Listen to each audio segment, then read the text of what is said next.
The rain fell like ash over the Harz Mountains in the final winter of the war. The air was thick with smoke and exhaustion, the horizon bruised with the color of defeat. Deep beneath the frozen earth, in a complex carved from solid stone, a handful of men worked feverishly in a laboratory that smelled of oil, ozone, and despair. They were scientists, engineers, mathematicians, dreamers turned into soldiers of the mind. They called it the Mittelwerk, the Central Works, though few among them still believed their work could save Germany. Dr. Erich Weber stared at the blueprints spread across his desk. The ink had smudged in the damp, but the outlines were clear. A wingless craft, shaped like a bullet, powered by liquid oxygen and alcohol. The V-2 rocket, his creation and his curse. He had designed it to pierce the edge of the atmosphere, a marvel of physics and fire. But here, in this subterranean tomb, it was little more than a weapon, an engine of vengeance. He had once believed it would change the world for science. Now it only changed cities into ruins. The thought sickened him. Above his head, forced laborers from every corner of Europe worked under armed guards, dragging machinery through tunnels lit by bare bulbs. The war had consumed everything, even the dream of progress. Outside the mountain, another storm gathered, not of weather, but of inevitability. The Allies were closing in from all sides. In London, intelligence officers pored over intercepted radio transmissions, maps, and reports of strange contrails rising from Peenemünde. Across the Atlantic, in New Mexico, American engineers tested something even stranger, a bomb that split the atom. The age of secrecy and speed had begun, and no one knew where it would lead. But before the great weapon came the forgotten ones, the half-built miracles, the prototypes that never saw the sky, hidden in forests, buried in caves, guarded by desperation. They lay silent as the front lines shifted around them. One such project, the Horten 229, rested under a tarp in a hangar outside Gotha. Its skin was made not of metal, but of plywood layered with carbon dust. An early stealth aircraft designed to evade radar. It was sleek, alien, decades ahead of its time. Its designers, the Horten brothers, believed they had built the future. They tested it only once, in a bitter wind that cut across the airfield like knives. The jet lifted, shuddered, and roared into the gray sky, faster than any propeller plane alive. But as it banked to land, one engine flamed out. The prototype disintegrated in the air, scattering across the snow like burned paper. That wreckage was still smoking when American soldiers found it months later. They took photographs, careful measurements, and then shipped the remains westward. Decades later, the design would resurface in another form. A flying wing, invisible to radar, prowling the skies over deserts half a world away. Across the sea, in a cold concrete bunker on the English coast, a different kind of war unfolded. One fought with circuits and whispers. A young woman named Margaret Carter adjusted the tuning dials on a strange box-shaped device humming softly on her desk. The signals were faint, encrypted pulses sent across Europe, each burst representing death, movement, or command. At Bletchley Park, the brilliant minds of Britain had built something the world had never seen. Colossus, the first programmable electronic computer. Margaret had joined the work under the secrecy of the Official Secrets Act. To her family, she was a clerk. To the war, she was one of its most vital cogs. Every night, as she typed endless sequences of numbers into the clattering machine, she wondered whether the lives saved balanced the ones lost. Her fingers bled from the metal keys, but she never stopped. The room was filled with women like her, quiet, determined, invisible. They broke the unbreakable. They turned the tide. None of them knew it then, but their work would outlive the war itself. The machine that had once decoded death messages would give birth to something else entirely. The digital age. Far to the east, In a Japanese naval base on the island of Kura, Admiral Isoroku Yamazaki stared at a different secret, a monstrous submarine unlike anything ever built. Over 400 feet long, it carried not torpedoes, but aircraft. The I-400 class, underwater aircraft carriers meant to sail halfway across the world, surface silently, and launch bombers against the American mainland. They called the project Sentoku, Secret Special. Only 3 were ever completed, and by the time they were ready, Japan's empire was already crumbling. Yamazaki knew it was too late. Fuel was gone, morale shattered, and the seas belonged to the enemy. Yet when the I-401 finally slipped from the dock, he felt the old thrill. That fragile illusion that one last weapon could change everything. It never did. The war ended before the mission began. The submarine surrendered in open water, its planes still folded in their watertight hangars, unseen by history. The Americans who boarded it were stunned. "We didn't know they could dream like this," one sailor whispered. Dreams. That was all the war's secret technologies truly were. Dreams of power, of salvation, of victory at any cost. In laboratories scattered across continents, men and women dreamed of faster engines, deadlier gases, invisible planes, thinking machines, and guided missiles. Some dreams became nightmares. Others became blueprints for the world to come. In a forgotten warehouse in Bavaria, a German scientist named Franz Koenig worked on something that might have changed the air war entirely, a heat-seeking missile called Enzian. He had no factory, no workforce, just sketches and a handful of prototypes. His workshop was bombed before the tests were complete. When the Allies arrived, they found the shattered remains of a guidance system decades ahead of its time. Small metal fins, a gyroscope, and a sensor cone shaped like a flower. One American engineer pocketed it as a souvenir. 20 years later, NASA would rediscover its principle in early space tracking systems. Meanwhile, in Moscow, another kind of race had begun. The race to steal ideas. Soviet agents scoured the ruins of Berlin for documents, scientists, and parts. They found plenty. The Cold War, though no one yet called it that, was already stirring in the ashes. In secret convoys, crates of blueprints and engines were hauled east under armed guard. The V-2 technology that had terrified London would soon launch men into space. And so the war's hidden inventions survived, not as weapons of victory, but as seeds of the future.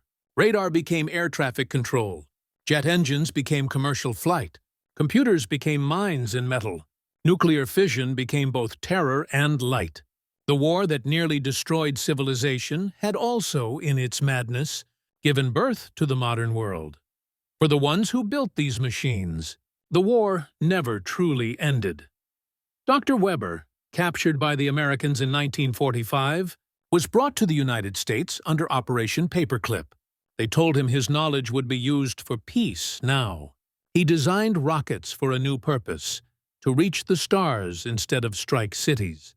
Yet every time he watched a launch rise in a pillar of fire, he felt the ghosts of Peenemünde watching him, silent and accusing. He had built the future, yes, but at what cost? He died in 1965, on a bright morning in Florida, while a Saturn rocket thundered into the sky. The television news said it was a triumph of science. No one mentioned the tunnels, or the prisoners, or the midnight screams beneath the mountains. But the men who had seen it remembered. Some things brilliance cannot wash away. In England, Margaret grew old quietly. When the secrecy was finally lifted, she was invited to speak about her work at Bletchley Park. Standing before young students, she smiled gently and said, "We built machines that thought faster than we did. But what mattered was why we built them. To save lives, not to end them." Her words were met with applause, but her eyes glistened. She had seen too much to believe that progress always meant peace. As the years passed, the secret technologies of World War II faded into museums and documentaries. Curiosities of a time when humanity stood on the edge of destruction and invention at once. Yet their shadows still lingered. In every missile test, every jet engine, every glowing screen. The war had ended, but its experiments had become the bones of the modern age. In the end, perhaps the greatest secret of all was not the weapons that almost changed the war, but the people behind them, the dreamers, the builders, the fearful geniuses who stared into the abyss and tried to shape it. They had imagined the impossible. Some succeeded, some failed, but all had proven one thing, that even in the darkest years of history, the mind's hunger for creation never sleeps. And as the world moved forward into the nuclear age, the space race, the computer revolution, the echoes of those secret laboratories whispered still, reminding mankind that every invention carries its own shadow, and every light casts darkness behind it. The war had always been a contest of endurance, but by 1944 it had become something stranger, a contest of imagination. Every side was reaching for ideas that defied reason, trying to snatch miracles from the rubble. Yet behind each invention were not faceless engineers, but men and women caught between science and survival, forced to build dreams for people who no longer believed in them. In an abandoned castle near Breslau, under the codename Project Glocke, the Bell, a team of German scientists worked on something even their superiors did not fully understand. It was rumored to be a device that manipulated gravity, a rotating cylinder filled with mercury-like fluid, sealed within thick walls of lead. Some said it could bend light. Others whispered it was a time weapon. The truth was simpler and sadder. It was nothing more than a desperate experiment in power generation, designed by minds too exhausted to stop believing in magic. One of those minds belonged to a young physicist named Liese Brandt. She had joined the project because she thought it might save her country from ruin. She stayed because leaving meant death. Each night, she wrote secret notes in a small notebook hidden beneath a loose floorboard in her quarters. "We are building ghosts," she wrote. "Things that have no shape, no soul. I used to love science. Now it feels like a disease." When the SS came to inspect the project, the scientists stood in silence as their commanding officer barked questions none could answer. "Does it work?" he demanded. Liese looked at the flickering machine, the purple light dancing inside it like trapped lightning. "It moves," she said softly, "but I don't know where it wants to go." A month later, as Soviet forces neared, the entire facility was evacuated. The Bell was loaded into trucks and vanished into the mountains. Liese disappeared with it. Some claimed it was captured by the Americans. Others said it was buried in a mine shaft, still humming deep underground. What remained was only rumor, and a sense that genius, untethered from purpose, can become its own kind of madness. Meanwhile, in Japan, another strange creation was being prepared for war. Deep in a laboratory near Horten, under the chilling command of Unit 731, scientists were testing biological weapons, diseases designed to destroy cities without a single bullet fired. Prisoners were infected with plague, anthrax, and cholera. The results were recorded meticulously, like equations of suffering.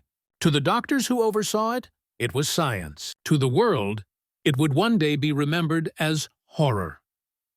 In late 1944, Japanese engineers proposed something called fugo, paper balloons that would drift across the Pacific, carried by the jet stream, and drop explosives on the American mainland. They were silent, almost elegant, fragile weapons powered by wind and patience. Thousands were launched. Only a few reached their targets. One exploded in an Oregon forest, killing 6 civilians, the only deaths on American soil during the war.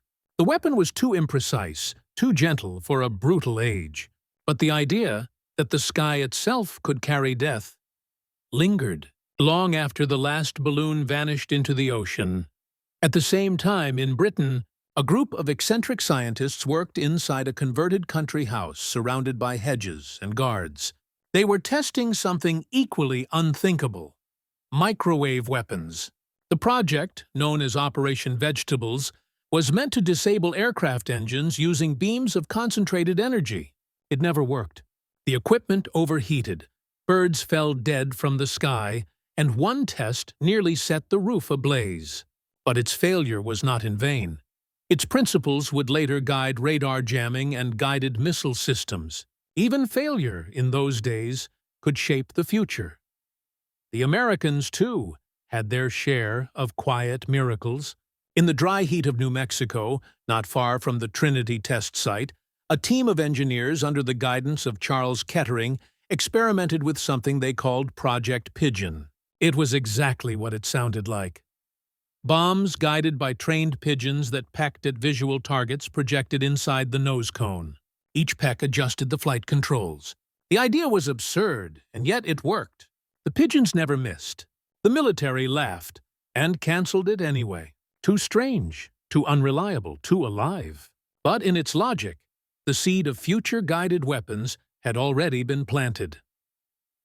Across the Atlantic, in a secret hangar in the Arizona desert, another aircraft took shape.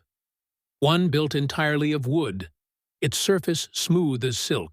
Its wings stretched wide like a bat's. The Northrop N-9M, an experimental flying wing. Its test pilots described it as flying like balancing on a knife. It was unstable, unpredictable, revolutionary. Jack Northrop, its creator, stood on the runway after each flight, hat in hand, watching the sky with the same haunted look as the Horten brothers in Germany.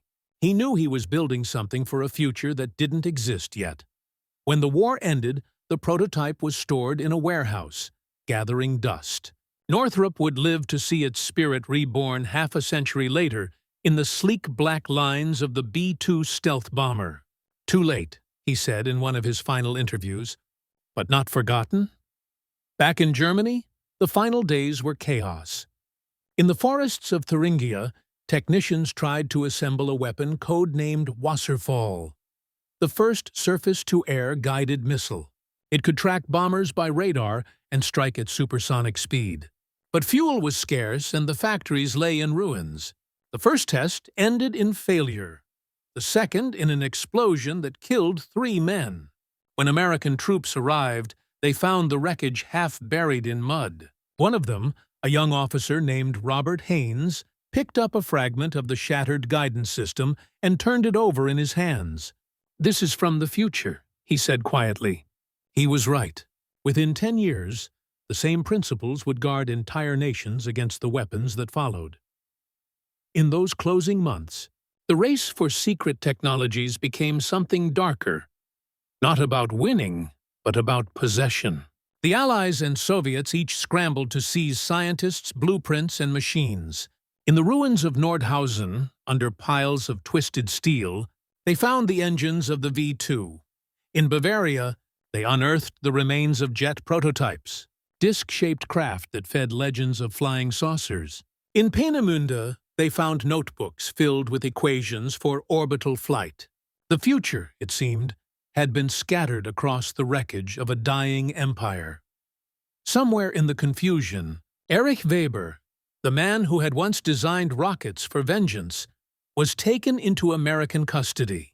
He expected imprisonment. Instead, he was offered a new life. Huntsville, Alabama. NASA. A clean desk, a bright lab, a promise that his knowledge would now serve peace. Yet, late at night, in the hum of engines and the scent of fuel, he still saw the tunnels, the faces of the workers who had died to build his dreams. There was no peace for him, only distance. The war was over.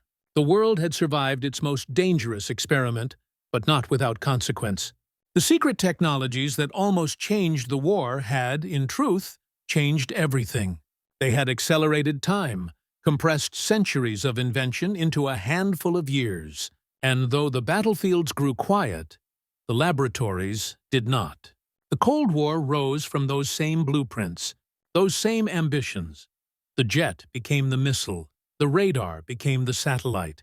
The computer became the weapon of minds. When the museums finally opened, decades later, the relics stood in silence behind glass. Engines that had never flown, weapons that had never fired, machines that had promised salvation and delivered only memory. Tourists stared, whispered, and moved on. But for those who knew, the old engineers, the coders, the dreamers, each artifact was a heartbeat frozen in time, a reminder of how close humanity had come to changing its own story forever. The guns had gone silent, but the hum of laboratories never stopped. Across two hemispheres, former enemies became rivals in a new race, not for territory, but for the future itself. The men and women who once built weapons for war now built dreams for nations. Yet the shadows of what they had created never truly left them. In the American desert, Eric Weber stood beside a launch pad at White Sands in 1947, watching a captured V-2 rocket stand tall against the dawn. Its surface was still painted in the black and white pattern of the Reich, but above it fluttered a new flag. Stars and stripes. The countdown began. Weber's hands trembled. When the rocket ignited, the earth shook with a sound that was both triumph and accusation. As the trail of fire pierced the sky, he whispered under his breath, "It flies freer now than we ever did." Behind him, soldiers and scientists cheered. To them, it was the dawn of modern rocketry, the promise of space travel. But Weber knew what powered it: the hands of forced laborers from Mittelwerk, the crushed bones of those who had died beneath the mountain where these engines had first been built. Progress was not clean. It was forged in ashes. In Moscow, similar rockets roared. The Soviets, too, had captured their share of engineers and blueprints. In the frozen wastes of Kapustin Yar, they tested designs that were once German dreams, now rebranded as Soviet glory. Among them was a young mathematician named Yelena Markova, who had lost her family during the siege of Leningrad. For her, building rockets was not about vengeance, but defiance, a way to turn destruction into destiny. When her first missile struck its target perfectly, she felt no pride, only exhaustion. "Maybe one day," she wrote in her journal, "these machines will stop pointing down. These machines will stop pointing down." Far across the Atlantic, in Britain, another legacy had quietly begun. The codebreakers of Bletchley Park, whose machines had once read the secrets of the Reich, now turned their genius towards something else entirely: computation. The wartime colossus gave birth to new machines, new possibilities. Men like Alan Turing saw beyond war, into a future where logic could mimic thought. Yet even Turing, brilliant and burdened, could not escape the weight of what war had demanded of him. The code had been broken, but the price of understanding was loneliness. In a quiet corner of England, an old Mosquito airframe sat in a scrap yard. Its wooden wings were cracked, its engines long removed. A young boy, walking past with his father, stopped to stare. "Did this one fight in the war?" he asked. The father nodded. "Yes, but it also helped end it." The boy reached out and touched the smooth surface, feeling history under his palm, not knowing that the same technology, the same engines and aerodynamics, would soon carry pilots higher, faster, into a new kind of sky. In Germany, the ruins were slowly rebuilt, but the laboratories lay empty. The scientists who had once designed weapons for Hitler now worked for the victors, or disappeared into obscurity. Lisa Brandt, if she survived, was never found. Yet, decades later, hikers in the Owl Mountains stumbled upon a sealed tunnel. Inside were rusted tools, fragments of machinery, and a lead-lined chamber that seemed untouched by time. On one of the walls, scratched faintly into the concrete, were the words "Wir wollten nur verstehen." We only wanted to understand. No one could say who wrote them. In Japan, the scars of war ran even deeper. The laboratories of Unit 731 were demolished, their records burned. But in the fields near Kiyosumi, children still found strange metal canisters buried beneath the soil, remnants of a science that had crossed the line between curiosity and cruelty. For every story of progress, there was another of silence, where the truth had been buried too deep to disturb. The Cold War turned those wartime experiments into prophecy. The same principles that guided the Wasserfall became the foundation of the surface-to-air missile. The same jet designs that once defended the Reich now powered NATO fighters. Even the absurd Project Pigeon found its echo in the guidance systems of modern drones.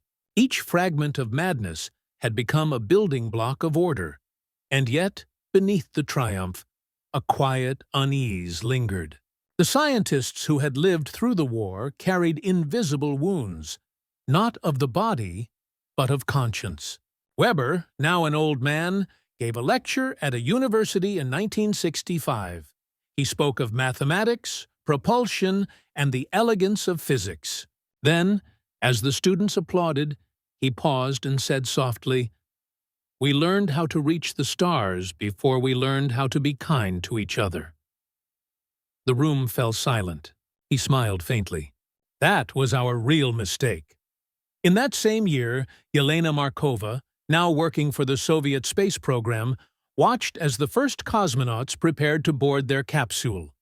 She saw their faces, young, hopeful, unscarred, and thought of the war she had survived. "The same fire," she murmured to herself. "But now we send it upward." When the rocket lifted off, she felt tears sting her eyes. Perhaps this, finally, was what all that pain had been for. To turn destruction into ascent. By the 1980s, museums began collecting relics of those secret technologies. The V-2 stood beside Apollo rockets. Jet engines once painted with swastikas were displayed next to Concorde prototypes. Schoolchildren pressed their faces against the glass, reading plaques that spoke of innovation, bravery, progress. Few read the fine print that mentioned where those ideas were born or who paid the price for them. But some did, and they left changed. In 1990, deep in the archives of the Smithsonian, a curator opened a sealed crate labeled Project Files, 1943. Inside were notebooks, yellowed with age, written in a delicate German hand, equations, sketches, and one note written in English. The future belongs to those who remember. No one knew who had translated it, but it became the motto for the exhibit that followed. Today, the story of those forgotten inventions survives not in blueprints, but in echoes. The sound of a jet taking off, the hum of a computer, the launch of a spacecraft breaking free of the atmosphere. Every leap forward carries a shadow behind it, a whisper of the war that forced humanity to run faster than it could think. In the end, the secret technologies of World War II did change the world, just not in the way their creators intended. They taught mankind that progress without conscience is a weapon sharper than any blade, and that the greatest invention of all might one day be wisdom itself. And somewhere, perhaps in the dust of an old tunnel or the silence of a forgotten workshop, a machine still hums faintly, a reminder that the past never truly stops turning. The world, by the closing years of the century, had forgotten the noise of the factories that once shook its foundations. Yet the ghosts of those machines lingered, not in ruins, but in what humanity had become. The technology that had once been rushed into being under the shadow of war now shaped peace itself, though the line between the two had grown ever thinner. Satellites orbited quietly, their signals tracing invisible webs across the planet. Missiles slept in silos, their warheads polished like relics of an older faith. The future that the war had accelerated was finally here, and no one was entirely sure if it had been worth the price. In a quiet home in Huntsville, Alabama, the old rocket scientist sat by a window, watching a thunderstorm roll in across the valley. Eric Weber's hands trembled now, not from fear but from age. His walls were lined with framed photographs, launches, teams, blueprints, even a newspaper clipping announcing man's first step on the moon. His eyes lingered on that picture the longest. He had been part of that success, though his name was never mentioned. That was fine. History, he had learned, was kinder to silence than confession. Lightning split the sky. For an instant, the flash illuminated a single object on his desk. A fragment of a V-2 fuselage, scorched and cracked, mounted on a small wooden base. Beneath it, a brass plaque read, Peenemünde, 1943. Beside it lay an envelope, yellowed by time, addressed in neat handwriting to the National Air and Space Museum, Washington, D.C. Weber had written it months ago but never mailed it. Inside was a note, brief and unflinching. This began it all. Do not forget who we built it for, and who it destroyed. He closed his eyes and listened to the thunder fade into rain. Half a world away, in Moscow, Yelena Markova stood on a balcony overlooking the city. The air was heavy with the scent of wet stone and exhaust. She was 73, but her mind was as sharp as ever. Below her, the streets pulsed with light. Neon signs, digital screens, the hum of modernity, all powered by technologies she had once helped shape. She wondered, as she often did, whether she had redeemed her wartime work or only disguised it. Somewhere, a television played footage of a new satellite launch. The voice of a young reporter announced proudly that humanity had conquered space. Yelena smiled faintly. "We never conquered anything," she whispered. "We just escaped upward." She reached into her coat pocket and pulled out a small photograph. Her brother, as a child, standing beside their mother in front of a Leningrad bakery. Both had died in the siege. She had kept the photo with her through the war, through the hunger and the cold, through the years of building rockets that screamed skyward like echoes of the past. Tonight, for the first time, she felt she could finally let it go. She kissed the photograph once and let it drift from her hand. The wind caught it and carried it away into the rain. In Britain, the last of the old codebreakers gathered in a modest memorial hall near Bletchley. Most had lived quietly, their achievements hidden for decades behind secrecy acts. Now, in old age, they stood together, frail but proud, as a small brass plaque was unveiled in their honor. A journalist asked one of them, an elderly man named Arthur Gray, whether he believed their machines had truly changed the course of history. Arthur smiled wearily. "They helped win the war," he said. "But they also taught the world how to listen to machines more than people." Maybe that's the real legacy. The journalist didn't quite understand, but Arthur didn't explain. He simply looked at the crowd, young faces holding phones that could do more in a second than Colossus had in an hour, and realized that, in a way, they were all still decoding something, still trapped in the rhythm of information and secrecy. Humanity hadn't stopped building machines. It had only changed the shape of its obsession. In Japan, deep within a forest in Gifu Prefecture, a farmer's plow struck metal. The earth revealed the rusted frame of an aircraft wing, a relic from a forgotten prototype designed in the final days of the Empire to fly without a pilot. Its design was crude, its metal brittle, but inside the cockpit was a note, protected by oil-stained cloth. The message, written in careful kanji, read, "If this flies, perhaps peace will return sooner. Forgive us for building what we feared."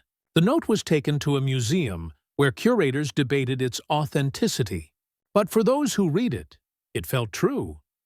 The decades moved quietly onward, and with each passing year, the line between war and progress blurred further.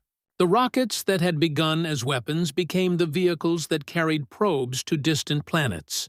The computing machines born from code breaking became the foundations of a digital age. Even the invisible radar waves that once sought to detect enemies now guided planes safely home. Humanity had inherited its wartime genius, but it had also inherited its ghosts. In 2001, at a university symposium on the lost technologies of the Second World War, A young historian presented a paper about the scientists who had created weapons they didn't believe in. He quoted from letters, diaries, fragments of confession. When he finished, an old man in the audience stood up. His voice was quiet but firm. "You must understand," he said. "We didn't set out to destroy the world. We set out to save it, our side, our people, our future. But once you start building death, you forget what saving means." The room fell silent. Later, no one could remember the man's name, only his words. That night, the historian walked home through the drizzle thinking of the machines, the papers, the factories long gone. The war felt distant, a black-and-white world fading at the edges, yet in every circuit board, every jet engine, every satellite orbiting overhead, he could see its reflection. The war had ended, but its inventions still whispered in the dark, still reminded humanity how fragile its genius could be. Somewhere in the Bavarian Alps, buried beneath the roots of pine trees, a sealed tunnel still held its secret cargo. Inside, the air was stale, untouched for 80 years. The walls were lined with the remains of equipment, cables, turbines, fragments of glass. In the center stood a rusted metal cylinder, half collapsed, coated in dust. When the wind shifted, a faint metallic hum seemed to stir within it, like the echo of a heartbeat. Then it was gone, and above, on the surface, the forest grew peacefully. Birds nested in the branches, sunlight filtered through the leaves, and the earth slowly reclaimed what humanity had once built to defy it. Time, patient and merciless, had done what no bomb could. It had erased the purpose, leaving only memory. The war that had driven men to invent miracles had ended long ago, but its legacy had not vanished. It had evolved. Every step toward progress was still taken in the shadow of those who had built first from fear. The secret technologies that almost changed the war had, in the end, changed the world instead. Not through victory or defeat, but through the quiet, enduring reminder that creation and destruction are only two sides of the same human hand. And as the century turned and the stars above burned brighter through the haze of the atmosphere, it seemed, just for a moment, that the world had finally learned to dream without needing a war to justify it. But deep down, the old ghosts of invention still waited, watching, listening, wondering whether, if history called again, humanity would remember what it had once built, and why it had almost destroyed itself trying. The world had entered a new millennium, yet the shadows of that long-ago war stretched further than ever. Technology had become invisible, seamless, woven into every breath of modern life. Planes flew faster than sound, satellites mapped the globe in real time, and machines learned to think. All descendants of those desperate wartime experiments. The future had arrived, but it still bore the fingerprints of 1945. In a vast aerospace museum in Washington, D.C., visitors moved quietly past rows of aircraft and engines suspended in mid-air. Beneath a glass dome stood a single exhibit that drew more than its share of stares. A full-size V-2 rocket, its black and white skin gleaming under soft lights.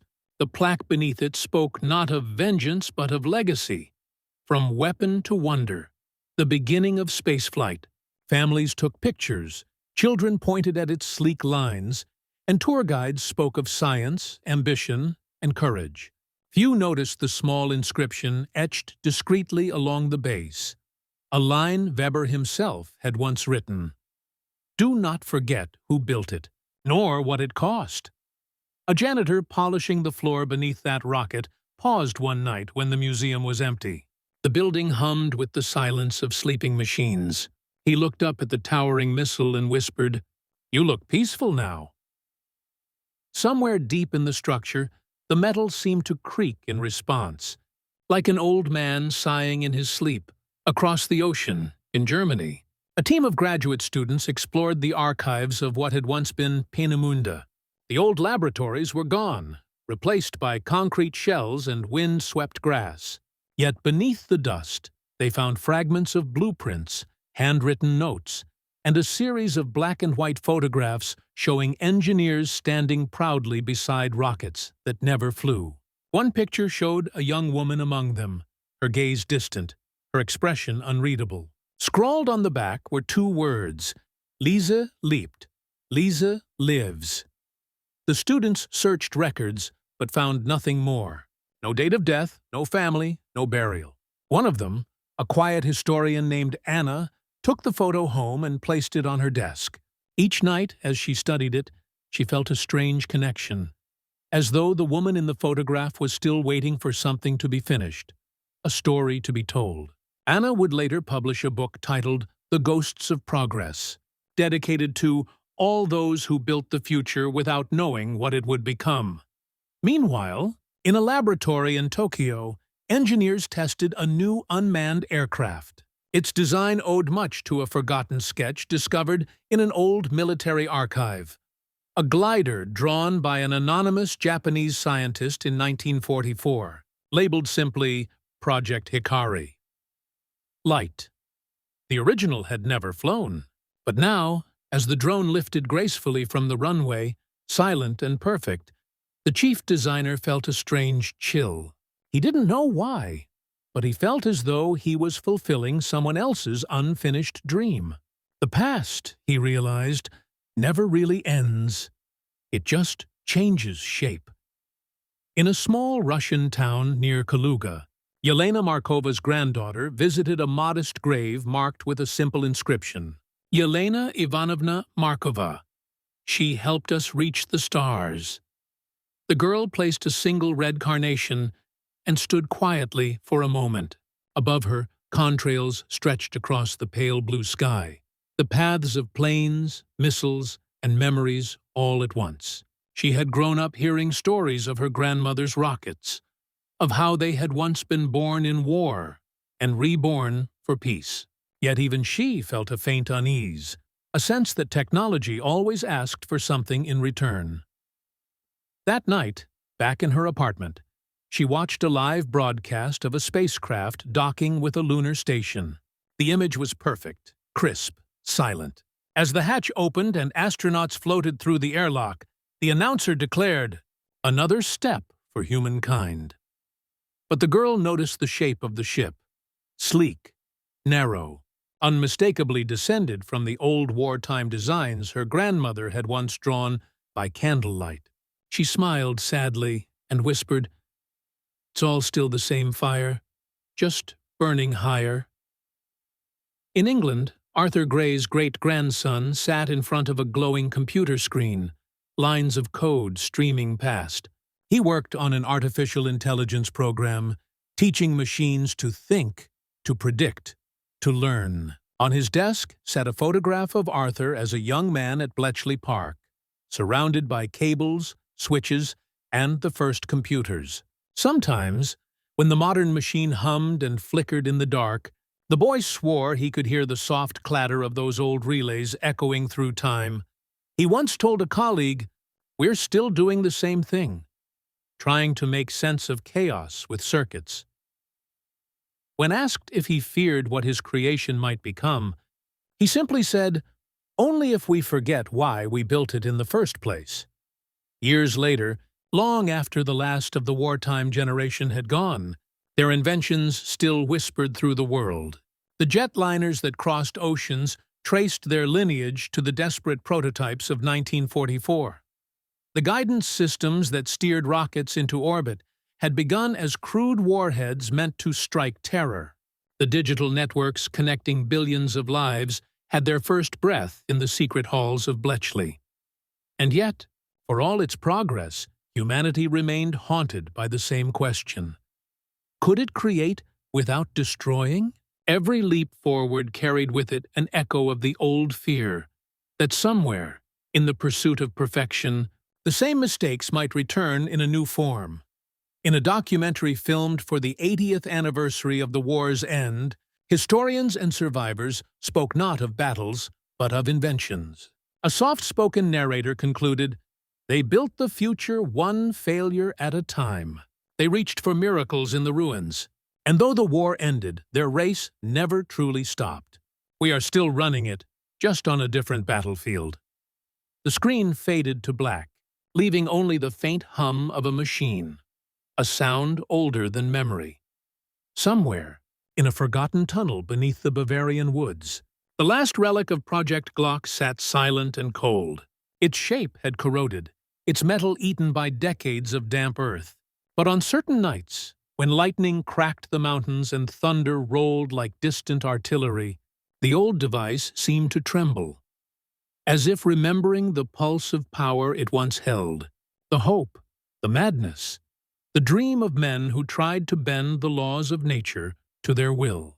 Then, as the storm passed, it stilled again. Above, the forest swayed gently in the wind. Leaves fell, soil shifted, and the earth went on keeping its secrets. The war had ended generations ago, but its inventions never truly slept. They had become the veins of the modern world, invisible yet pulsing with the same restless energy, the eternal human urge to build, to discover, to transcend. And as night fell over the quiet hills, the stars burned steadily above, cold, beautiful, indifferent, watching the species that once tried to reach them by turning destruction into light.